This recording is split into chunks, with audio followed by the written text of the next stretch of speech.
Hello, I thought I'd talk about Brexit a bit this week. I'm getting a bit fed up with it though as a subject. I mean, it's been going on and on for a long time after all, a couple of years after all. But the big day approaches in about 6.5 months. March 19th, I think it is. BE Day. Brexit from Europe. And where are we? Nowhere. Roughly speaking, it's like...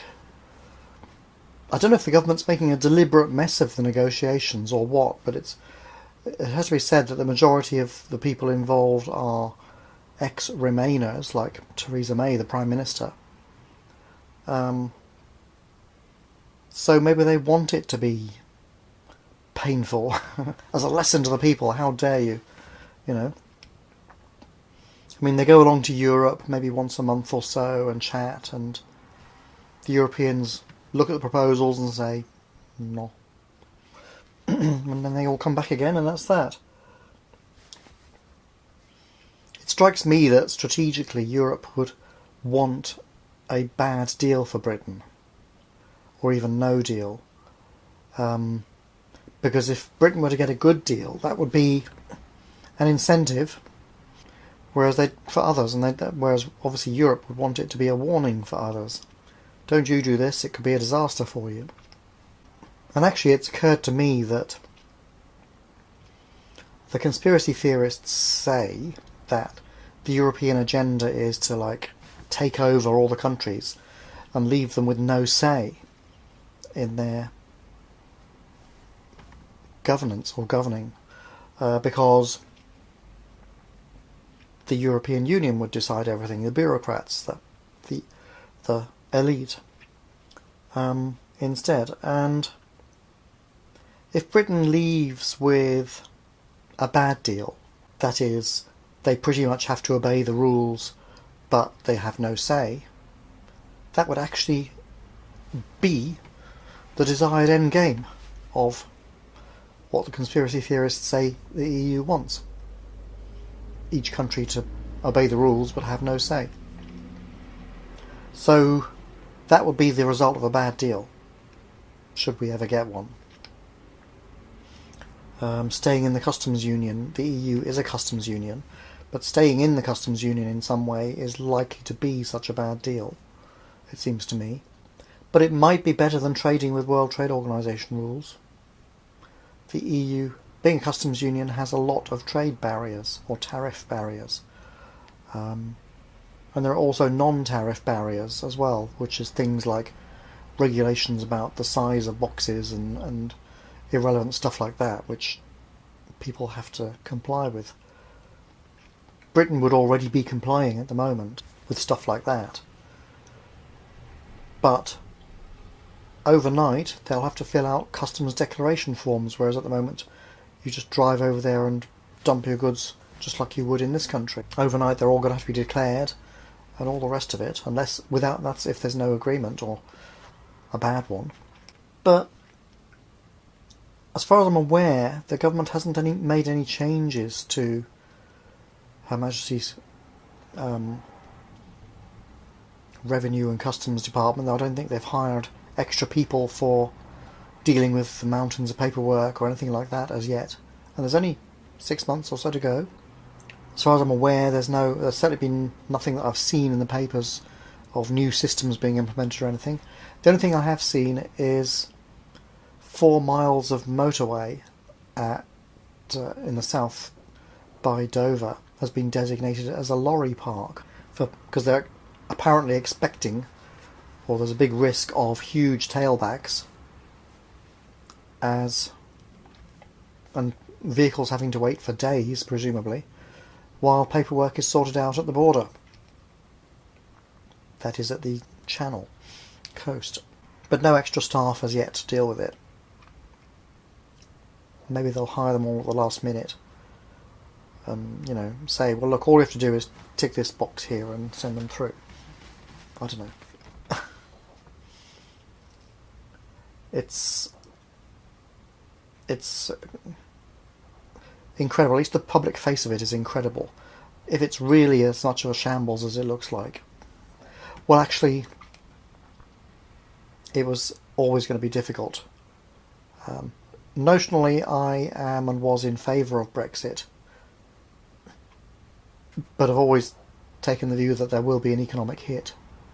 I think the Brexiters who argued that Britain would save money were wrong, because we'll probably lose money on trade overall, I think. The Commonwealth isn't what it was. All our trade agreements with them are not what they were. And they represent a much smaller fraction of our trade and of potential trade than the EU does anyway. So it's going to be tough. And I think that's got to be expected. How will we do? Don't know. Probably all right. There's probably some secret club somewhere of elitists working on a plan. But the most obvious plan is the one I've mentioned, that we stay tied to the EU with a bad deal, where we obey all the rules and have no say. Something along those lines. Interestingly, large numbers of EU citizens are relocating back. That is, non-British EU citizens are relocating back into the EU. Something like 3/4 of them are going. And unsurprisingly, that is starting to put upward pressure on wages, because companies can't find enough skilled people. I mean, it seems to me that the EU citizens are being a little panicky about it. I mean, surely, I mean, the government can't be so stupid as to not protect their rights and whatnot over here, can they?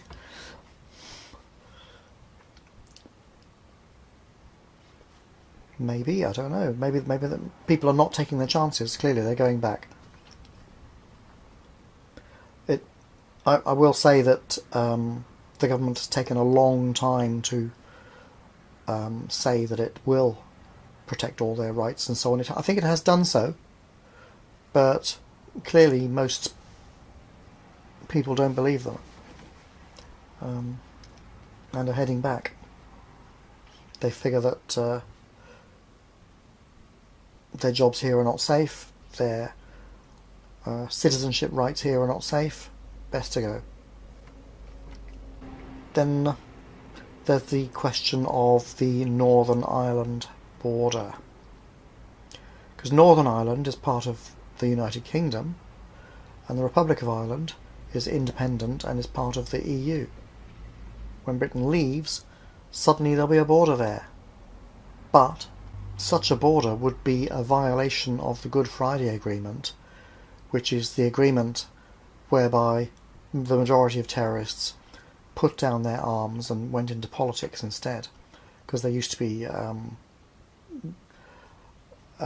kind of a civil war going on between Republicans and Unionists, and the agreement put paid to most of that. But part of the agreement was that there must be no border there. Now that was easy because Britain was in the EU. Fine. When Britain's out of the EU, what are they going to do? Nobody seems to have an answer, because every possible solution is rejected. One solution is to have a border. That's a big risk, because it might restart hostilities. Another option is to do the customs stuff but not at the border, so companies will just have to file their paperwork online or something. Fine if the systems are in place, I suppose. Put a border between Northern Ireland and the rest of the United Kingdom, but the Unionists won't have that.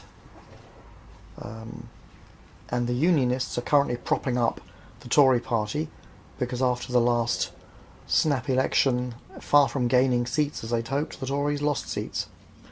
And they've only got a majority because they're working with the Democratic Unionist Party of Northern Ireland and have paid them a bribe of a few £1 billion.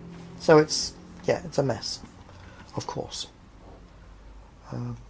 But sorting out messes is politicians' job, isn't it? Maybe they'll figure it all out in the next 6 months. The other thing is a second referendum. People have been calling for a second referendum.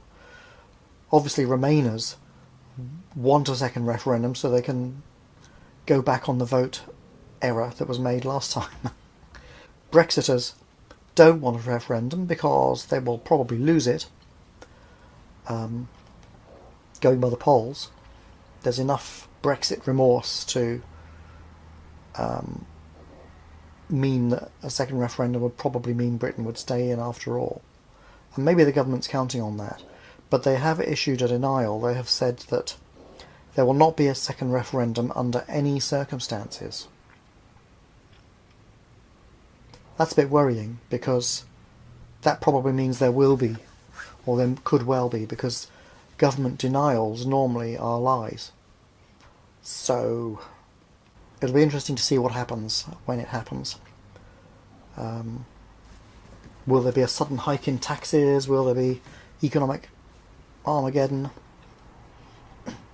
A major crash? What will happen? What do you think will happen? Will there be a second referendum? What sort of a deal will Britain get? It doesn't look good at the moment, I have to say. Anyway, that's it. That's the Brexit situation at the moment. It's all getting a bit dull because people are talking about it a lot, and one politician says this, another one says that, and it's all hype and speculation. I'm kind of thinking, let's just wait and see what happens. It's not going to be good, probably. Certainly not in the short term. Okay, bye for now.